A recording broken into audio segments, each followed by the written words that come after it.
NASA, going nowhere since 1958. If you've been paying any attention to the world around you, you have easily realized that almost everything is a lie.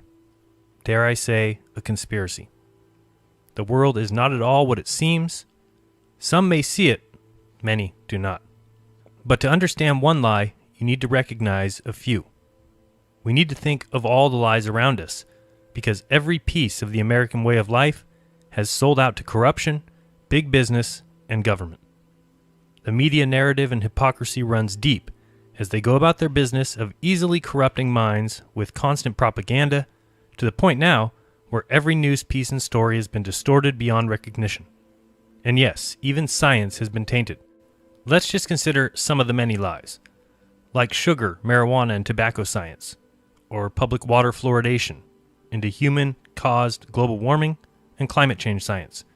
How about GMOs and Monsanto, which is now owned by Bayer, which leads to big pharma and medicine, drug makers keeping you sick rather than healing you, flu shots and vaccines rather than the medicinal use and healing power of plants, which makes them no money, a healthy diet instead of low-fat snack cakes and packaged foods that are just making us fat and sick, bringing fear porn with infectious diseases, measles outbreaks, and Ebola, which fuels the healthcare industry and medical malpractice, biotech, pesticides, the EPA, and the lies continue onto the oil industry and free energy, down to the very education system that teaches it, as well as a false history, pushing Big Bang and evolution as science, with their dinosaur and missing link frauds, or teaching Common Core, simply public indoctrination programs.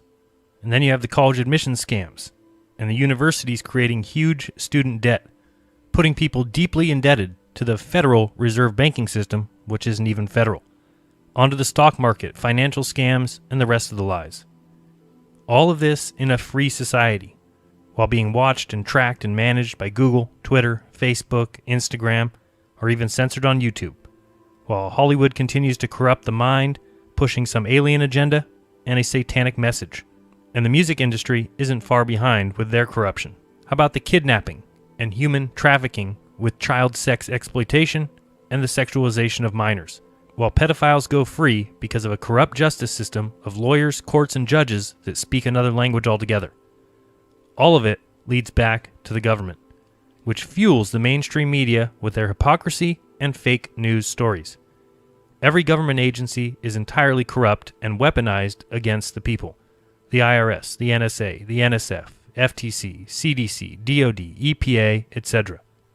And who owns and operates the fake media juggernauts? Well, our very own CIA, who has been deeply involved with all the newspapers and magazines, just see Operation Mockingbird, pushing propaganda constantly with their incessant mainstream narrative, including press releases from government agencies, universities, corporations, and companies getting rich off government contracts.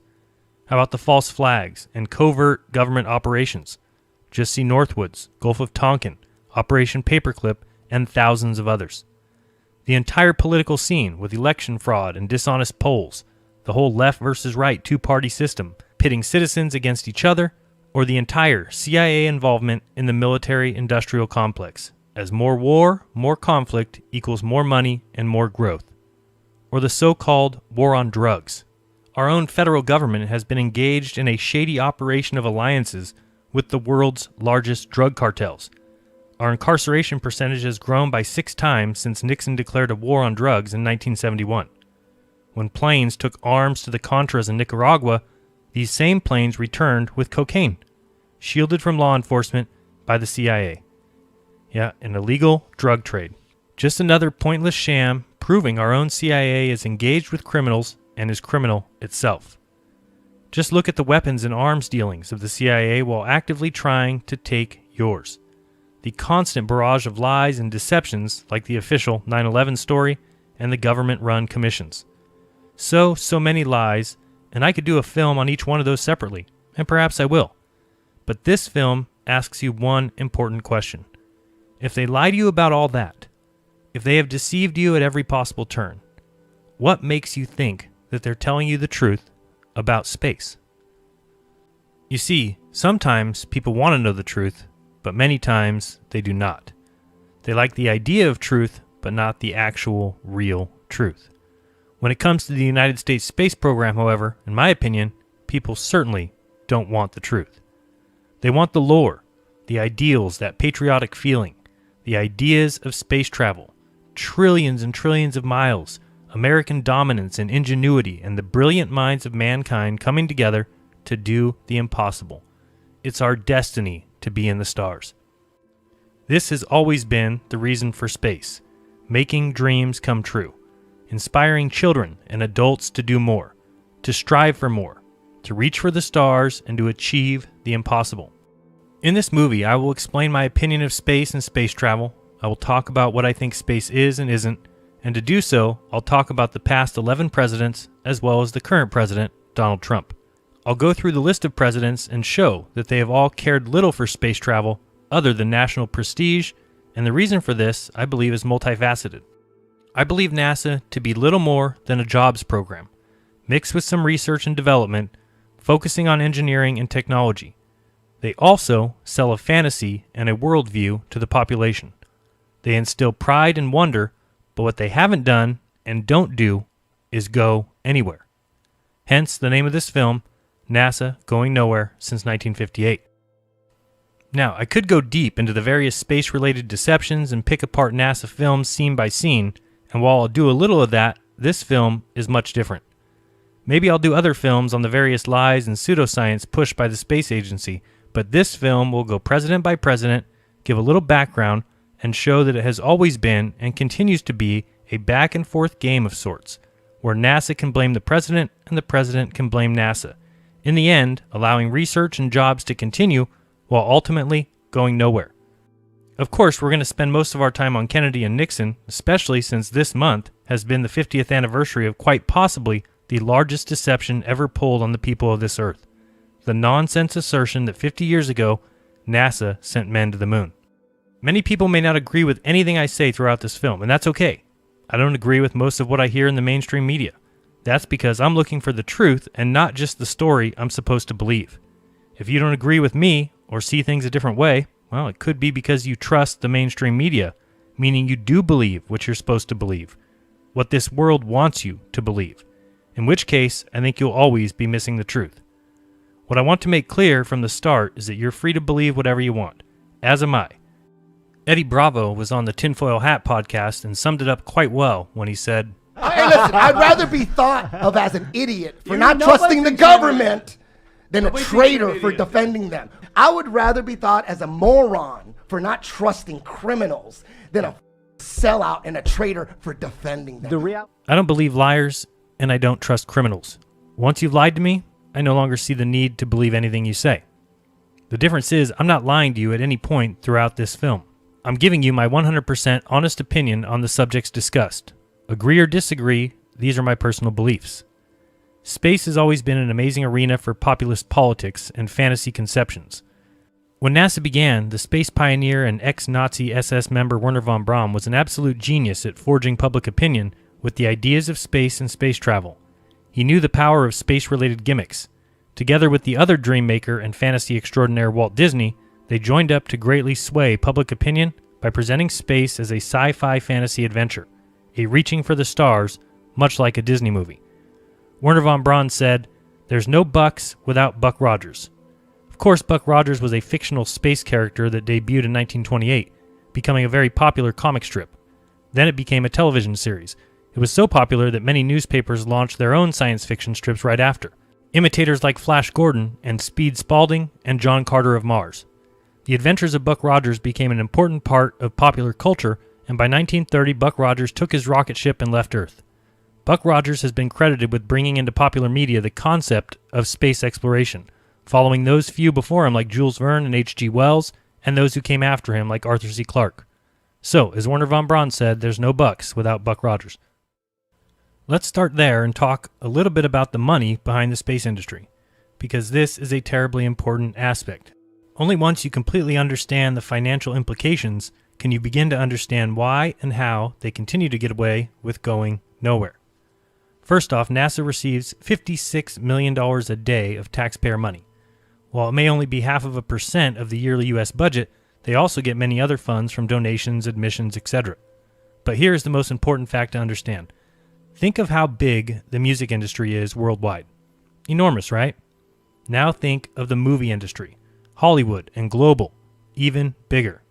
So where do you think the video game industry and economy rates with those two? What if I told you the video game industry is now more than the music and movie industries combined? Wow. This article states, forget about being a movie star, forget about becoming the next Beyonce. If you want to be rich and famous in the entertainment world, you should start playing video games right now.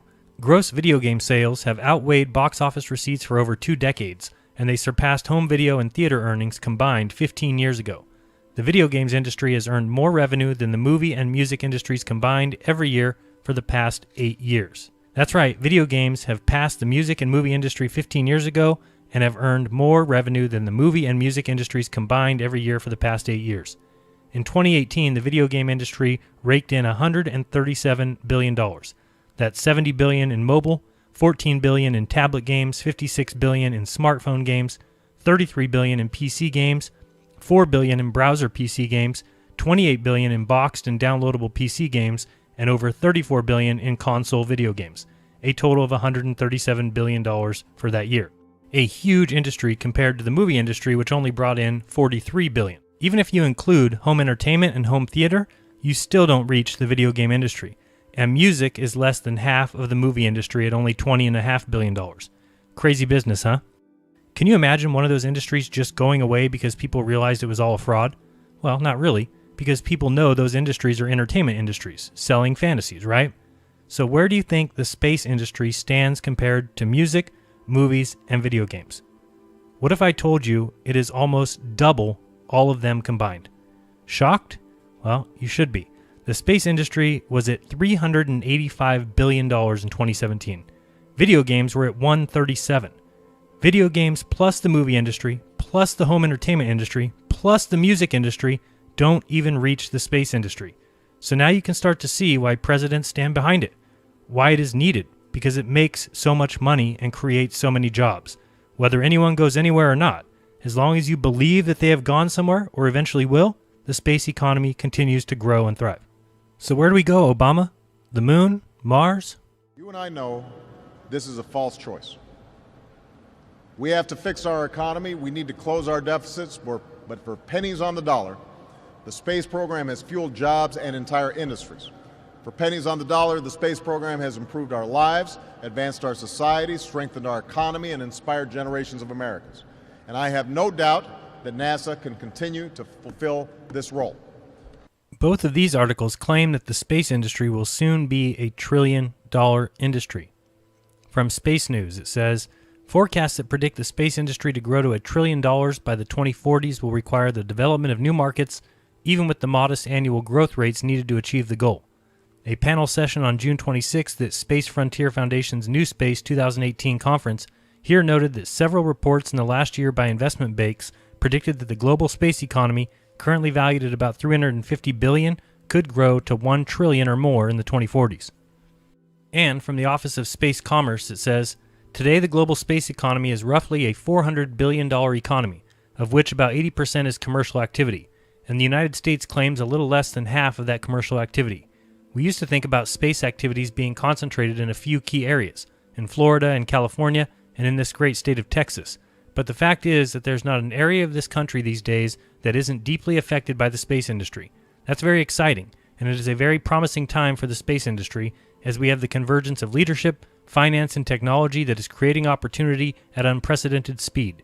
We used to think about space as an area where some new development was a decade away, but in fact these days it might be just 2 years or 2 months away. Of course, always in the future. Not here yet, but it'll be here soon. Hi, I'm George Jetson, and I live in the 21st century.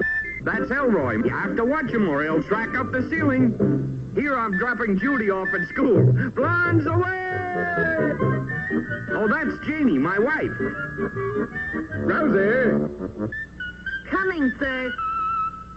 Are you starting to see NASA's role yet? Can you tell what importance NASA has? Make money, create jobs, inspire Americans, inspire the world, sell fantasy, but going anywhere isn't the important thing. whether it's in 1980 for those around in 1960, or in 2000 for those of us who were around in 1980, or in 2020 for those people living in the year 2000, or in 2030 or 2040 for those of us living now. We will be going to Mars, we will return to the moon, we will launch a James Webb telescope, we will land and mine asteroids, we will redirect an incoming meteor, we will send another rover to Mars, we will have a colony, we will have a lunar base and launching pad, we will have a drone fly above the moons of Saturn. We just need more money and more time. We will continue to provide jobs, we will continue to inspire, we will continue to innovate, and we will continue doing what we've always done since 1958, going nowhere. So who knows about the deception, you ask? Do the presidents know? To be honest, I have no idea. It's just another lie that is told to the world population. One of the many, many deceptions, and who knows about it? I'm not exactly sure. But now, if you just think about it and look at what NASA has really provided, inspiration, you'll see it doesn't really matter who knows. Who knows if fluoride is harmful? Do dentists? Well, some, but they were taught it is essential to health. Do the presidents know? I don't have a clue. But all that's important is that I know and remove it from my life, much like I've done with the NASA storytelling. I know they aren't on Mars, and I know they aren't going there. I know no man has walked on the moon, and no man will. I've come to grips on that reality. Maybe some presidents know, others may not, but all of them realize the importance of telling people we have gone and will go again. Carl Sagan said, "One of the saddest lessons of history is this. If we've been bamboozled long enough, we tend to reject any evidence of the bamboozle. We're no longer interested in finding out the truth. The bamboozle has captured us. It's simply too painful to acknowledge, even to ourselves, that we've been taken. Once you have given a charlatan power over you, you almost never get it back." Again, to realize this fraud, you have to first accept that you've been lied to, and are being lied to. What will that take? Well, I'm not sure exactly. The evidence is everywhere. How about the quote by William Casey? And despite what you may hear elsewhere, it has been verified by a source who was there that the then CIA director, William Casey, actually said in 1981, "We will know our disinformation program is complete when everything the American public believes is false." Despite Casey being under investigation by Congress for being involved in a major disinformation plot involving the overthrow of Libya's Gaddafi in 1981, and despite Casey arguing on the record that the CIA should have a legal right to spread disinformation via the mainstream news that same year, this quote continues to be argued by people who weren't there and apparently cannot believe a CIA director would ever say such a thing. Well, but spreading disinfo is precisely what the CIA would and did do. This 1975 clip of testimony during a House Intelligence Committee hearing has the agency admitting on record that the CIA creates and uses disinformation against the American people. Do you have any people being paid by the CIA who are contributing to a major circulation American journal? We do have people who submit pieces to two American journals. Do you have any people paid by the CIA who are working for television networks? This, I think, gets into the kind of getting into the details, Mr. Chairman, that I'd like to get into in executive session. At CBS, we had been contacted by the CIA. As a matter of fact, by the time I became the head of the whole news and public affairs operation in 1954, the ships had been established, and I was told about them. Or maybe this Bush press conference where he admits that the federal government has a long-standing practice of using prepackaged news reports and calling them news, when the government themselves has created them. Told us you had ordered your administration to cease and desist on payments to journalists to promote your agenda. You cited the need for ethical concerns and the need for a bright line between the press and the government. Your administration continues to make the use of video news releases, which are prepackaged news stories sent to television stations, fully aware that some or many of these stations will air them without any disclaimer that they are produced by the government. Comptroller General of the United States this week said that raises ethical questions. Does it raise ethical questions about the use of government money to produce stories about the government that wind up being aired with no disclosure that they were produced by the government? There is a Justice Department opinion that says these These pieces are within the law so long as they're based upon facts, not advocacy. And I expect our agencies to adhere to that ruling, to that Justice Department opinion. This has been a long-standing practice of the federal government to use these types of videos. The Agricultural Department, as I understand, has been using these videos for a long period of time. The Defense Department, other departments have been doing so. It's important that they be based upon the guidelines set out by the Justice Department. Now, I think it'd be helpful if local stations then disclose to their viewers if that's, that this was based upon a factual report and they chose to use it. But evidently in some cases that's not the case. So anyway. To guarantee that's happening by including that language in the prepackaged report. Yeah, look, oh, you mean a disclosure? I'm George W. Bush and I... Well, some way to make sure it couldn't air without the disclosure that you believe is so vital.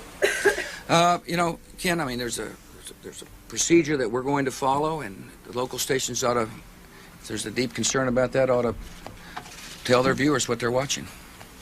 Yes, sir. Or maybe you need to hear an apology directly from Clinton about the thousands of government-sponsored experiments performed on American citizens without their approval.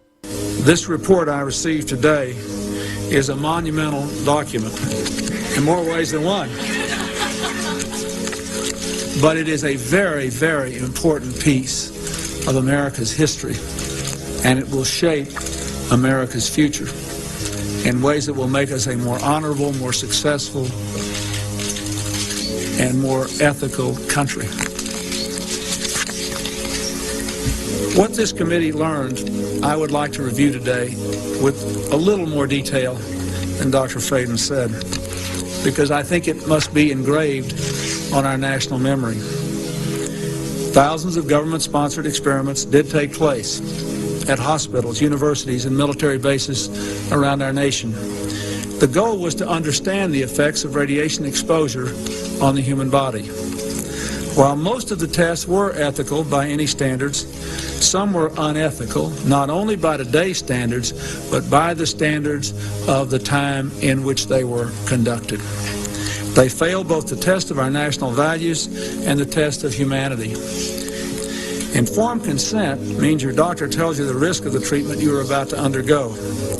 In too many cases, informed consent was withheld. Americans were kept in the dark about the effects of what was being done to them. The deception extended beyond the test subjects themselves to encompass their families and the American people as a whole. For these experiments were kept secret, and they were shrouded not for a compelling reason of national security, but for the simple fear of embarrassment, and that was wrong. So today, on behalf of another generation of American leaders and another generation of American citizens, the United States of America offers a sincere apology to those of our citizens who were subjected to these experiments, to their families, and to their communities. When the government does wrong, we have a moral responsibility to admit it. The duty we owe to one another to tell the truth and to protect our fellow citizens from excesses like these is one we can never walk away from. Our government failed in that duty, and it offers an apology to the survivors and their families, and to all the American people who must be able to rely upon the United States to keep its word, to tell the truth, and to do the right thing. Perhaps you need to read the released CIA documents stating that the CIA considered enlisting mafia gunmen from Sam Giancana's Chicago outfit to take out Castro. Luckily, Robert Kennedy was opposed to that plan, worrying that such a service rendered would make Giancana difficult to prosecute in the future.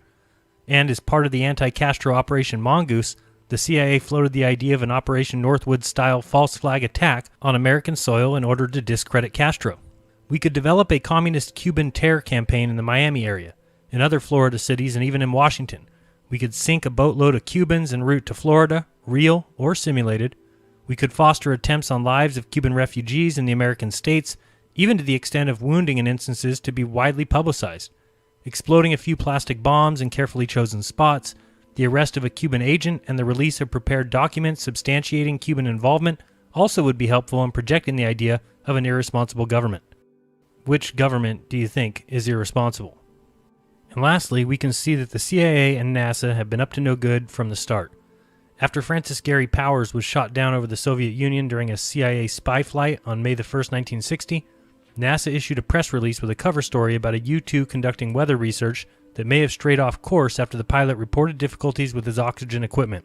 To bolster the cover-up, a U-2 was quickly painted in NASA markings with a fictitious NASA serial number and put on display for the news media at the NASA Flight Research Center at Edwards Air Force Base on May 6, 1960. The very next day, Soviet Premier Nikita Khrushchev exposed the cover-up by revealing that the pilot had been captured and confessed, and espionage equipment had been recovered from the wreckage. It was not until April 2, 1971, that NASA received 2 U-2 aircraft for high-altitude research. These, of course, were the first U-2s to actually be operated by NASA, as opposed to the CIA or the U.S. Air Force. Now, all of this is meant to show you that you've been lied to, and you have every right to question what liars and criminals tell you, especially when they put it in textbooks and force it into the minds of children and put it in the mainstream news daily, which, of course, is made up of only some CIA employees. So the lies are obvious and the lies are many, but do you still believe them about space? Well, I don't. And now we can begin with the presidents. So why the presidents? Well, the president is not only commander-in-chief, he's the commander-in-chief of NASA. NASA is an administrative function in our government, and it reports directly to the President of the United States. It is the president and his staff that set NASA's agenda and request the budgetary resources needed to carry it out. So no one other than the president ultimately has greater influence over the direction and the pace of the U.S. space efforts. Congress then has to approve it, but normally makes little to no changes to the presidential recommendations. When it comes to the presidents, in my mind, the job is pretty simple. You toe the line, you make a splash if you need it for re-election, celebrate the so-called achievements to show that you care, speak softly of tragedies, but ultimately you can't make NASA do anything or go anywhere. Up first is Dwight D. Eisenhower, president from 1953 to 1961. His vice president, of course, was Richard Nixon, hand-selected by Prescott Bush. He announced in 1955 that the U.S. would launch a satellite a few years in the future. I guess it takes a long time. But he was beat to the punch when Russia launched Sputnik in 1957. They say this is why he signed legislation that started NASA, but he wasn't too worried about Sputnik as he called it one small ball in the air. But the public was scared, so NASA to the rescue. He didn't think we needed a civilian space company, thought everything should go through the DoD, but Nixon and LBJ convinced him. Remember, the Texas connection. Prescott handpicked Nixon, and LBJ was the Senate Majority Leader. Eisenhower believed anything space should be all DoD, so much so that he decided the astronauts should be all military. Makes sense, right? Guys who have taken an oath of secrecy. But he saw what Russian propaganda had done, and so followed the leader. Calmed the public fears with NASA and his calming voice from space in 1958. The world got to hear his voice from a tape recorder on a satellite. Hilarious. Listen in. We have on tape or recorded the voice of the President of the United States as it's being broadcast to Earth from our great satellite put into orbit last night.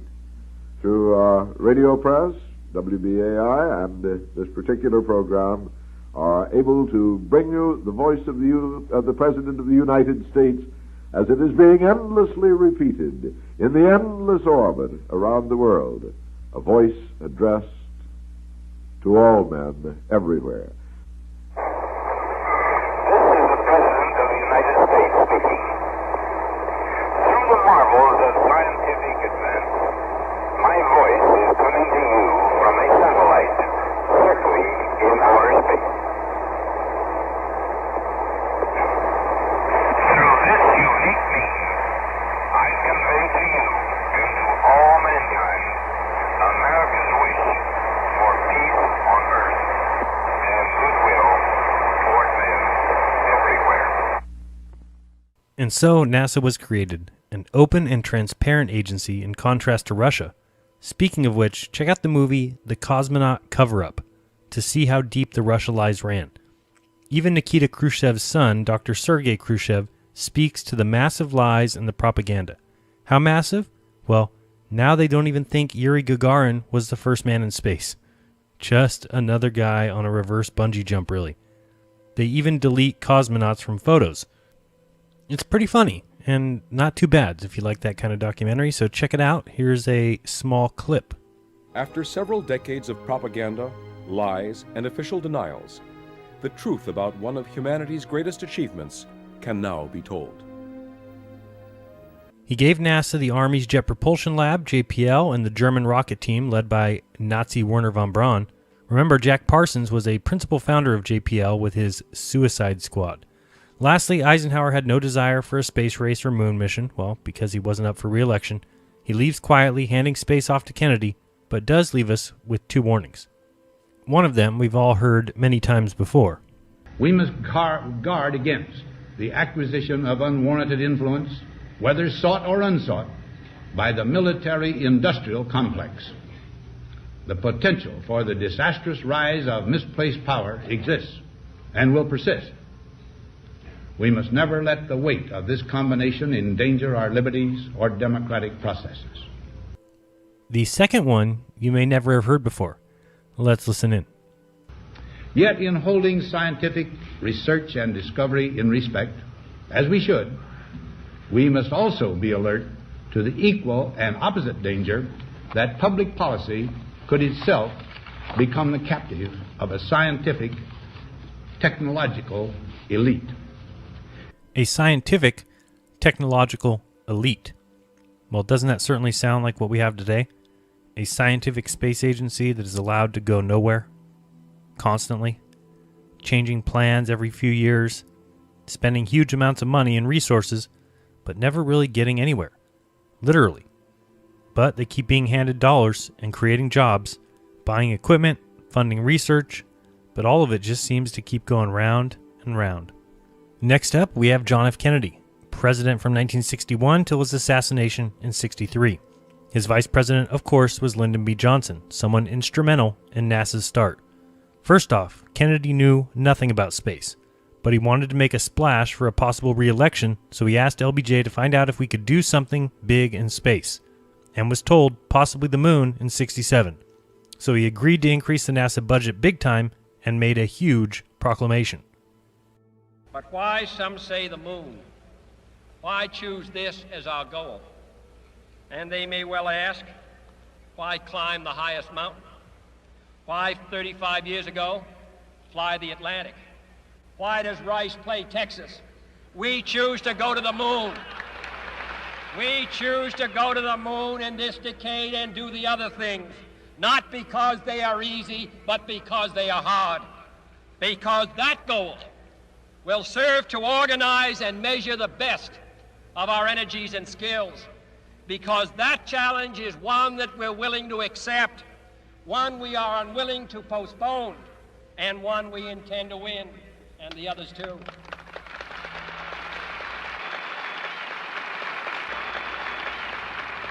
We shall send to the moon 240,000 miles away from the control station in Houston, a giant rocket more than 300 feet tall, the length of this football field, made of new metal alloys, some of which have not yet been invented, capable of standing heat and stresses several times more than have ever been experienced, fitted together with a precision better than the finest watch, carrying all the equipment needed for propulsion, guidance, control, communications, food, and survival on an untried mission to an unknown celestial body, and then return it safely to Earth, re-entering the atmosphere at speeds of over 25,000 miles per hour, causing heat about half that on the temperature of the sun, almost as hot as it is here today, and do all this, and do all this, and do it right, and do it first before this decade is out, then we must be bold. He wasn't even technologically minded, but certainly bold. And so he declared it, but even NASA Administrator James Webb knew that statement was trouble. Remember, Kennedy announced the moon in May of '61, but listen to this convo in November of '62. Things weren't looking so good, but Kennedy had already said it and was hoping for this to help his re-election. He even states in this off-the-record meeting that he is not interested in space. I think this program is the top priority.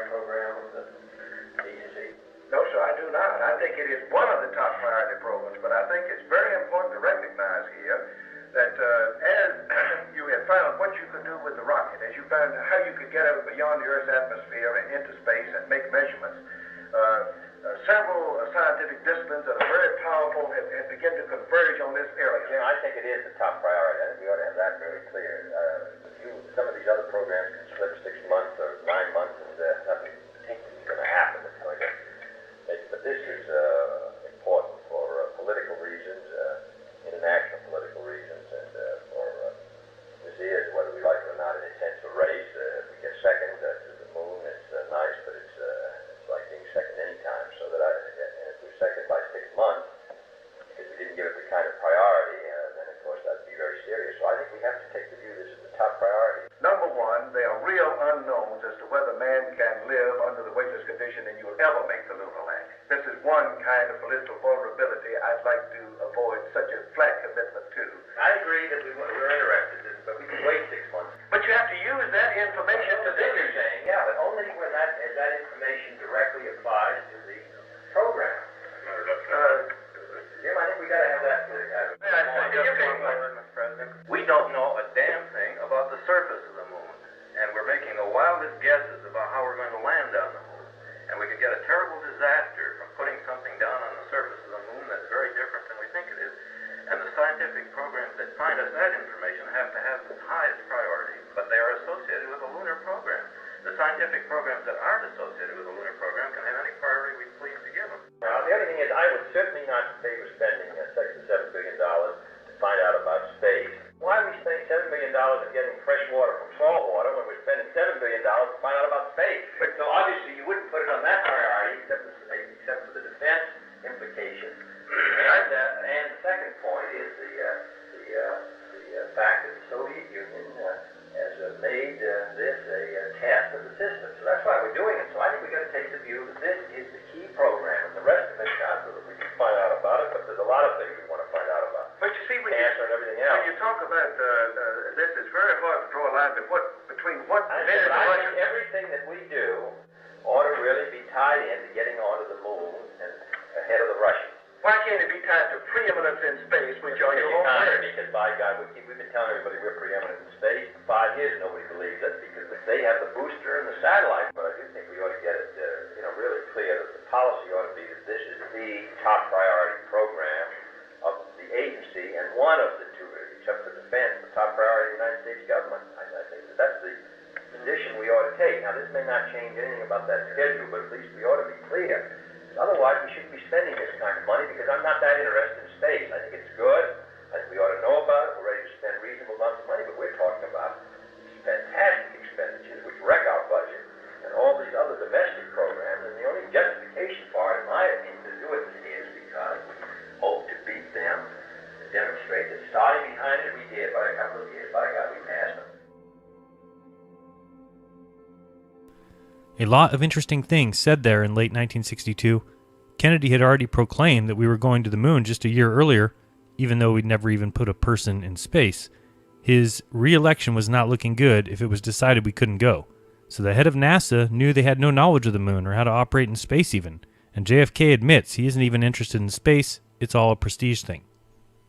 Now, by September of 63, Kennedy now doesn't even think we'll be first. Now he thinks we should go to the moon with Russia. Shortly after this speech, rarely heard, he is killed, and the cooperation idea disappears.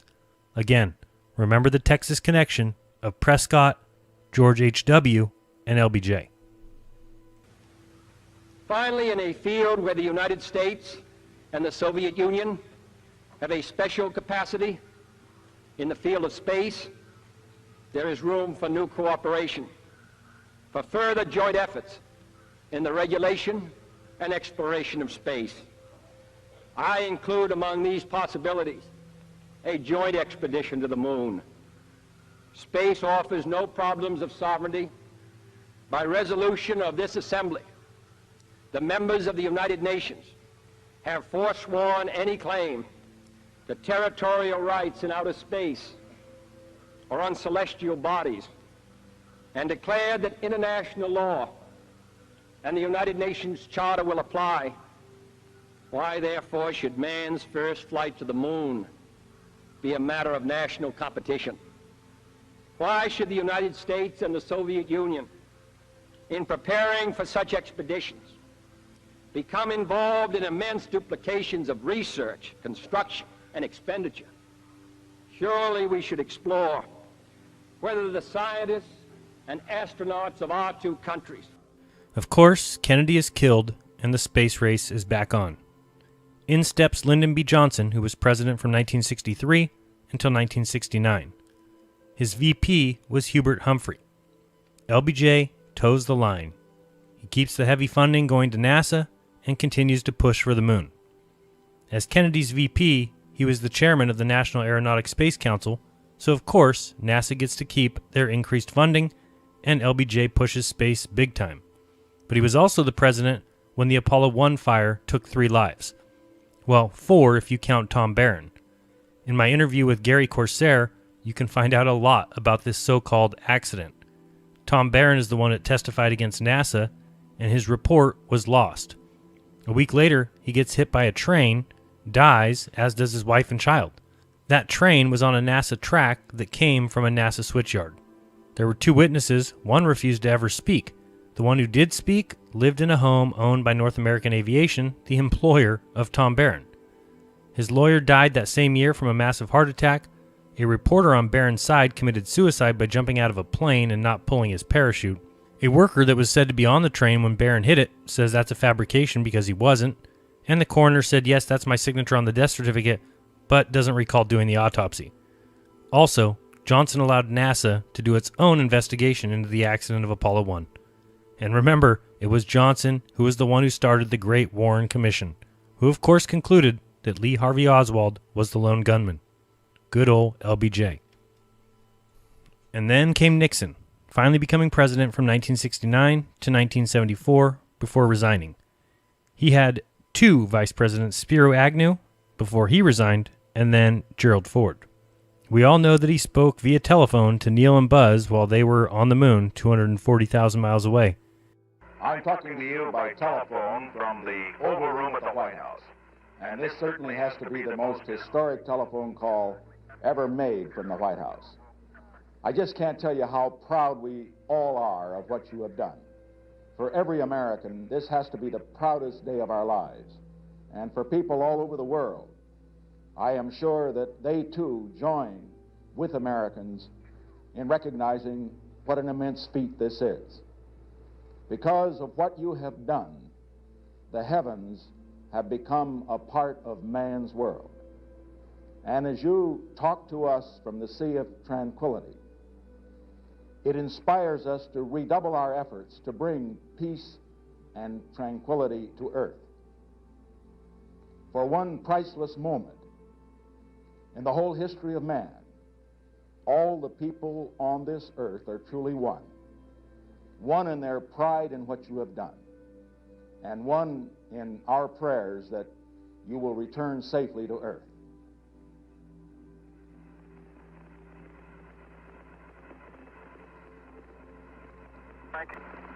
And thank you very much, and I look forward, all of us look forward to seeing you on the Hornet on Thursday. He's also the one that got the shuttle rolling and gave it to California, well, because jobs equals votes, and it worked. Von Braun wanted Mars, but Nixon said no. He won re-election quite easily and kept the public occupied with the moon. So they kept their eyes off of what was going on in Vietnam, and it was a great distraction. Nixon said, I don't give a damn about space. I'm not one of those space cadets, and he actually never made any kind of a space speech. However, in a time of turmoil, he felt that U.S. citizens needed heroes, and who better than American astronauts? In stepped Gerald Ford, who was never elected president or even vice president. He was president from 1974 to 1977. His vice president was Nelson Rockefeller, also not elected, but selected. He was only president for 3 years and didn't care much about space. He also renamed the first shuttle, which was originally named Constitution, but Ford renamed it Enterprise in 1976 to honor Star Trek, its fans, and its impact on society. Again, celebrating the idea of space. He had no plans for any kind of return to the moon or Mars. For the time being, the shuttle was enough to keep people happy. And of course, if you're looking for the connections, he was a Warren Commission member and also selected George Herbert Walker Bush as the head of the CIA.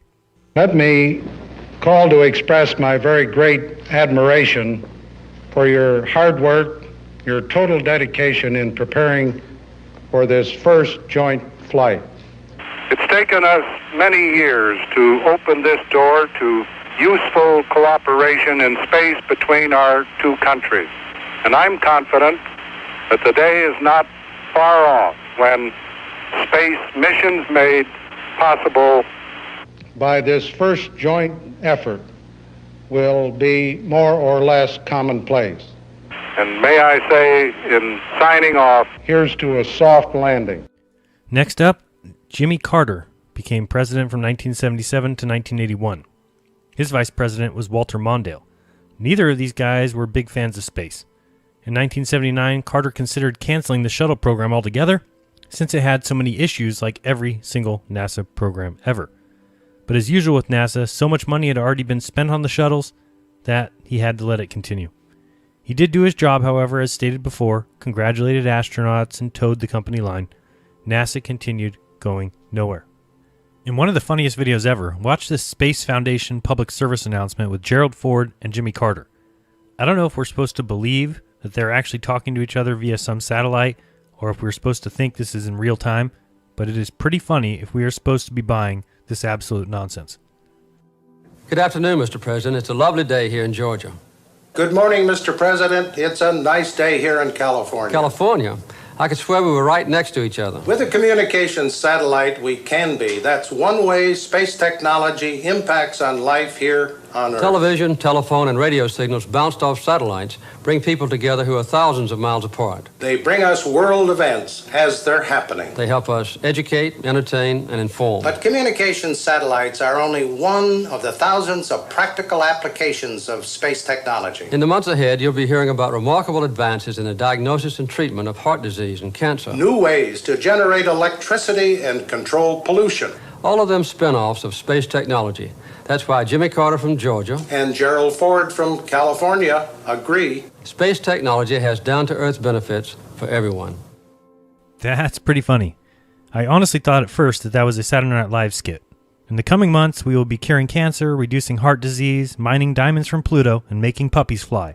All because of the thousands of practical benefits of space technology. Oh boy, do you believe it? Then came Ronald Reagan, the actor, who was president from 1981 to 1989.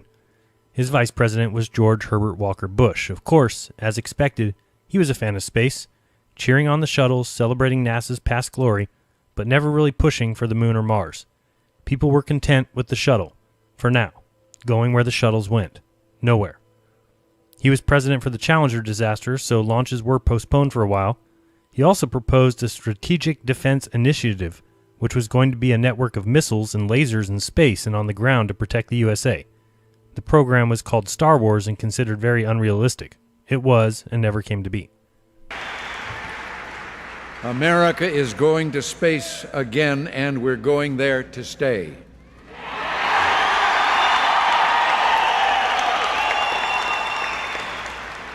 Commander Rick Hawk, pilot Dick Covey, and mission specialist Pinky Nelson, Mike Lounge, and Dave Hilmers are space-age pioneers, but their spirit is rooted deep in our heritage.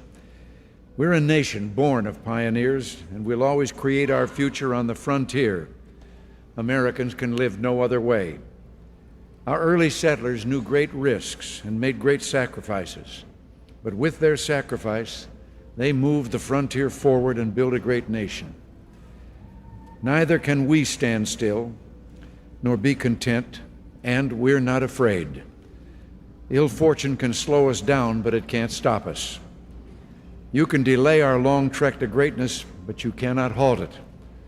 How better can we pay tribute to those who came before us than by continuing their quest for knowledge, their struggle against limits, by continuing to push toward the far frontier.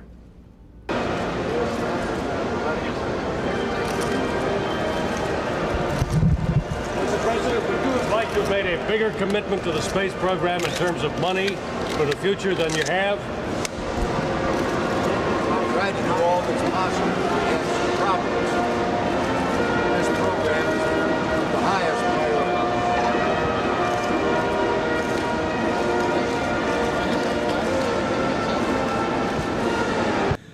expand human knowledge of the atmosphere and space, and to pursue the practical benefits gained from these activities in order to improve the lot of mankind. Men and women of NASA, well done. Your accomplishments in these 2.5 decades have already served your country and the people of this planet well.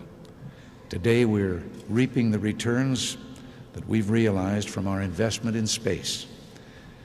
And let me add, when the figures are put together, we're not only getting our money's worth, our commitment to space has been one of the best investments we've ever made as a nation.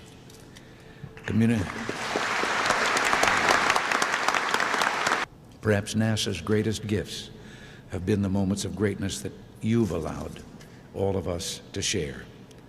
All of us, whether we were school teachers, actors, government employees, farmers, factory hands, secretaries, or the cop on the beat, all of us were along on those early Mercury missions. We were part of the NASA team launching probes into deep space to chart the unknown, to photograph the rings of Saturn and the surface of Mars.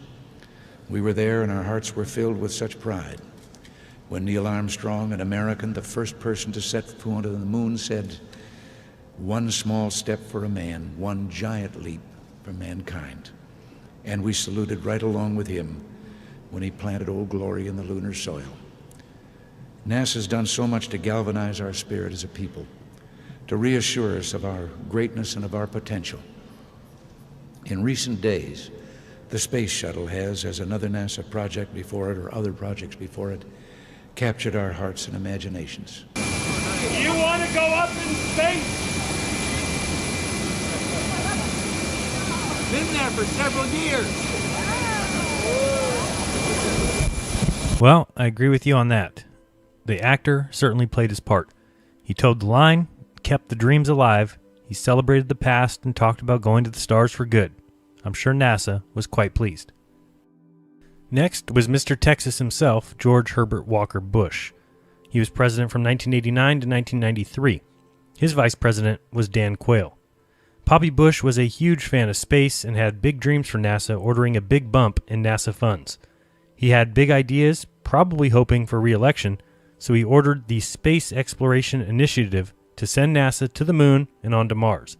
First, for the coming decade, for the 1990s, space station freedom, our critical next step in all our space endeavors, and next, for the new century, back to the moon, back to the future, and this time, back to stay. And then,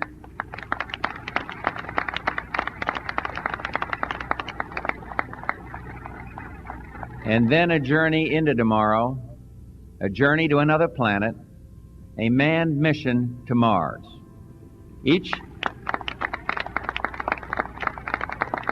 But it was a big failure, big surprise.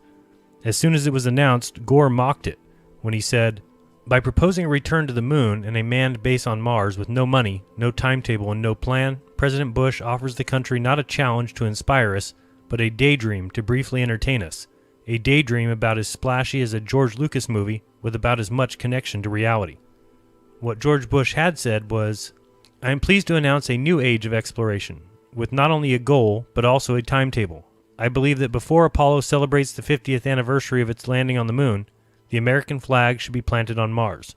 George H.W. Bush, May 1990. But after Gore mocked it, he ordered a 90-day study into the feasibility of his statements, and NASA came back and said 30 years and $500 billion. That was, surprise, 30 years ago, and NASA has gone nowhere. And so again, big plans, big dreams, and NASA continues on, going nowhere. Before the 50th anniversary, a flag should be on Mars? Well, NASA can't even go back to the moon. Have they ever been to the moon? Well, the evidence alone should tell you the answer to that question. And then there was Bill Clinton, president from 1993 to 2001. His vice president was Al Gore. Immediately, he killed the Space Exploration Initiative of his predecessor and brought things back down to Earth. Said we should send robots to Mars and kept the space station funded, even though, again, it was way over budget and well behind schedule, a NASA specialty. NASA did announce during his presidency that they might have found life on Mars, but nobody really cared, and nothing ever came of it. He did, however, have something funny to say to Neil deGrasse Tyson. The most valuable thing I had for perspective in politics in the White House was the moon rock. I was going to ask you about when we celebrated the 30th anniversary of the walk on the moon in 1999. NASA came in with a vacuum-packed,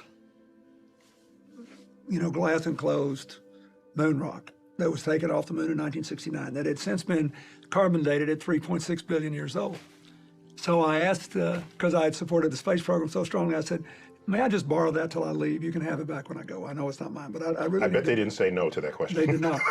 So when you see these television coverage of the president meeting with a foreign leader or whatever in the Oval Office, there's two chairs and then there's this two couches and there's always a table between the couch. I put the moon rock on the table. And for the next 2 years, when we'd have like Republicans and Democrats in or people on two sides of any issue, and they'd start really, really getting out of control, I'd say, wait. You see that moon rock? It's 3.6 billion years old.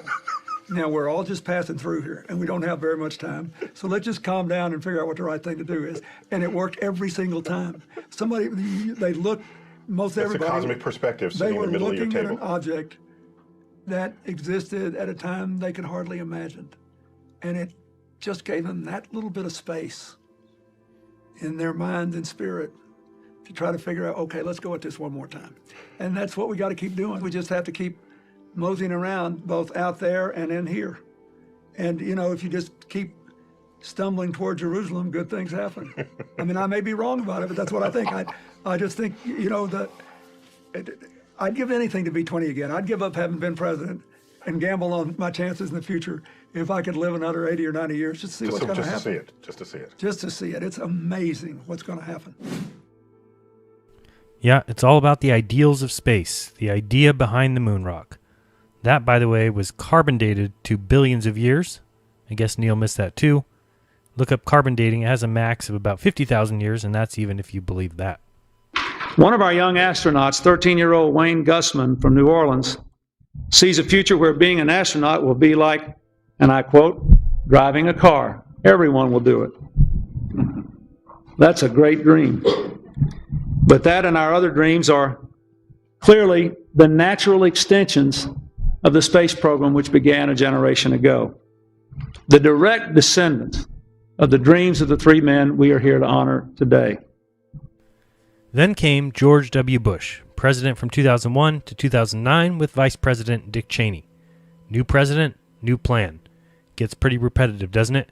In 2004, just in time for re-election, Bush laid out his vision for space exploration, which, like his father, did set a direction and a timetable.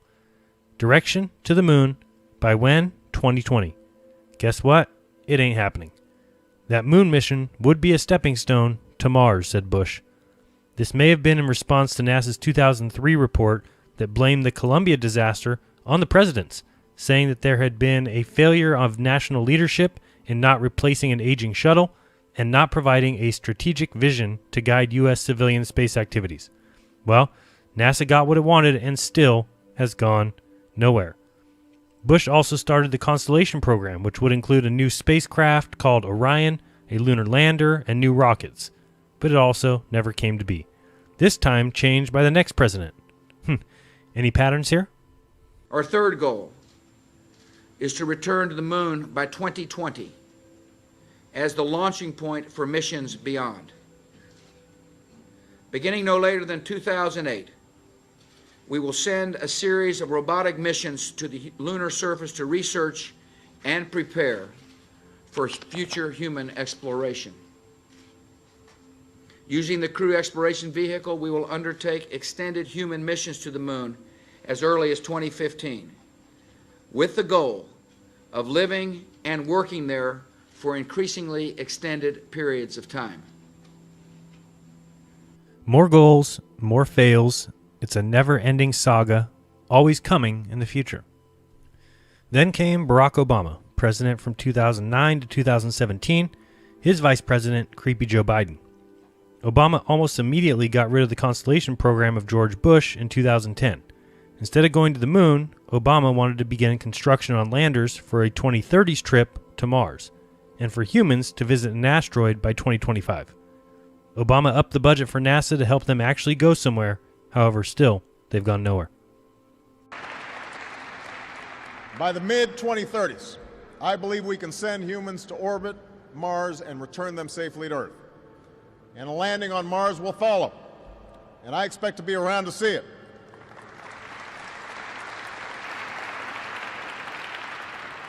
I understand that some believe that we should attempt a return to the surface of the moon first, as previously planned. But I just have to say, pretty bluntly here, we've been there before. Buzz has been there. There's a lot more of space to explore and a lot more to learn when we do. So I believe it's more important to ramp up our capabilities to reach and operate at a series of increasingly demanding targets while advancing our technological capabilities with each step forward. And that's what this strategy does. And that's how we will ensure that our leadership in space is even stronger in this new century than it was in the last.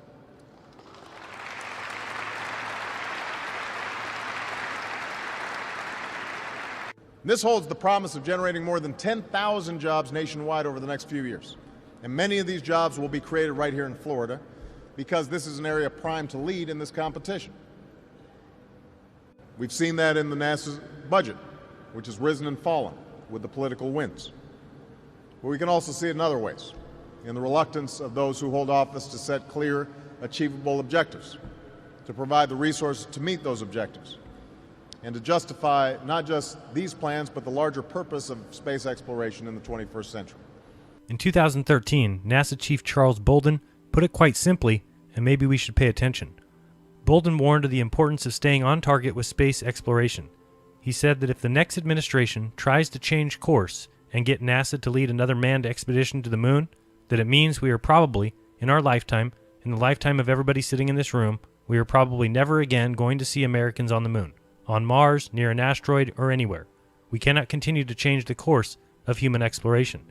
And yet, that's what they keep doing. Going nowhere.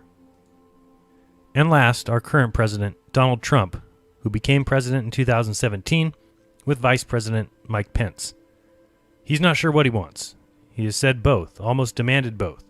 He even offered NASA an unlimited budget if they could send men to Mars by the end of his first or second term, and was told no, they couldn't. So with unlimited time frames and unlimited budgets, NASA still goes nowhere. How long will this last?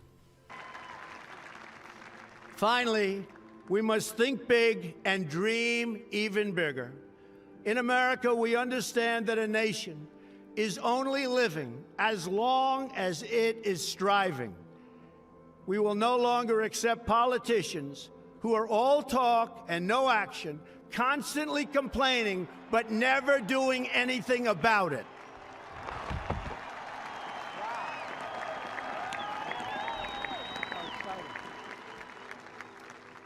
The time for empty talk is over. Now arrives the hour of action.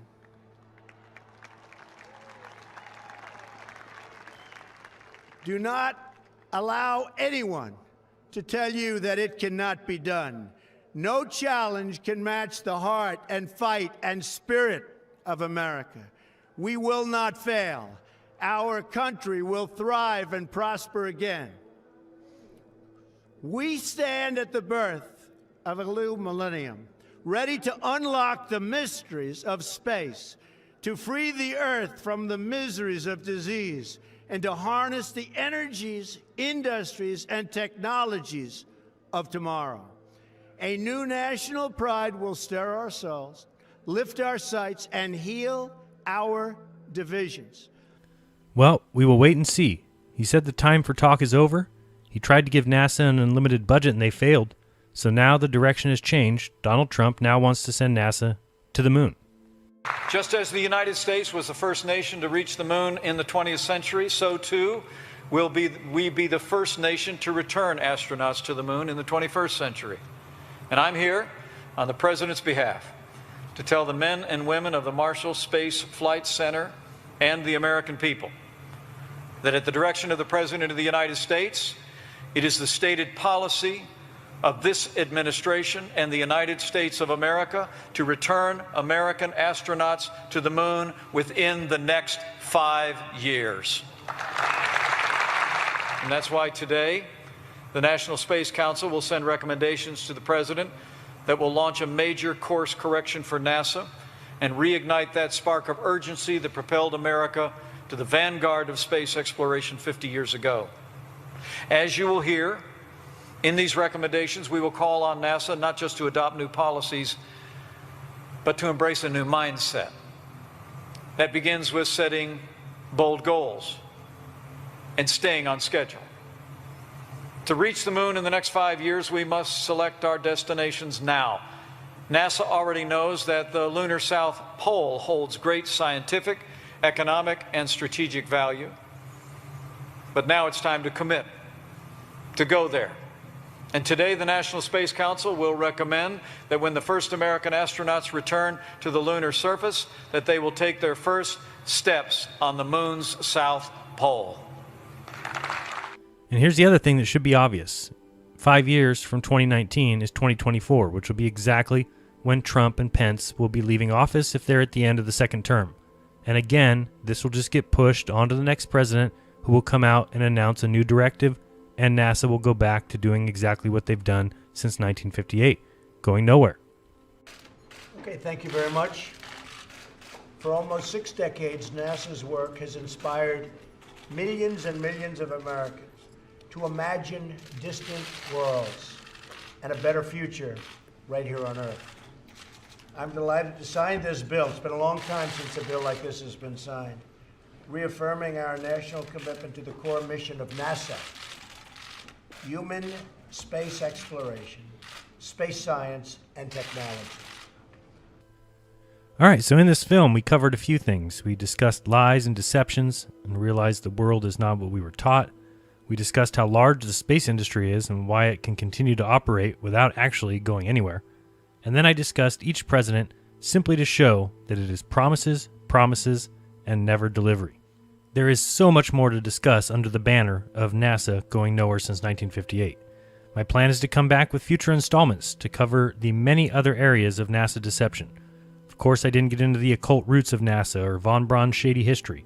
I didn't show all the moon landing anomalies or how the rover, when sped up, looks exactly like a sand buggy. Didn't show the terrible liftoff videos. If you just think about it, though, the deception runs so deep. I mean, really think. There are only 2 locations that we can even go to, even if you believe all this nonsense. Mars and the moon. That's it. Forever. There's nowhere else we can even reach. Even if you give NASA that much, they can't even go there. They're simply stuck. And if you ask me, it's because they can't go to either. So they will forever keep waffling back and forth. Even when someone sets a clear directive. But as long as it goes back and forth, up and down, they are allowed and encouraged, in fact, to go nowhere at all. They have an excuse, and so it goes back and forth, mission to mission, nowhere to nowhere. So the moral of the story really is you need to do your own research on all these matters. Don't believe me? Go look into Stanley Kubrick and Arthur C. Clarke's movie 2001: A Space Odyssey. Look into the movie Room 237 so you can see for yourself how Kubrick told you what's going on. You can see Danny playing with his cars in the hallway that matches the NASA launch pads in The Shining, how he rises up wearing the Apollo 11 sweatshirt. Look into the movie Eyes Wide Shut, which Kubrick died days before its release, and ask yourself why in the contract was it demanded by Kubrick that the movie had to be released on July 16, 1999, 30 years to the day after the Apollo 11 launch. So thanks a lot for watching. If you enjoyed this film and would like to see more, I could use your support. You can send me $1 or $5 or the price of a movie ticket by going to paypal.me/Jaron, or you can become a patron at patreon.com/JERANISM. And by the way, a huge shout out and a huge thank you to all my current patrons. You guys are the best and make this channel and this film possible. Or you can buy a shirt. The links to the shirts are in the description. So thanks again, and don't worry, I'll be here waiting while NASA continues going nowhere since 1958. This has been JERANISM. Till next time, peace.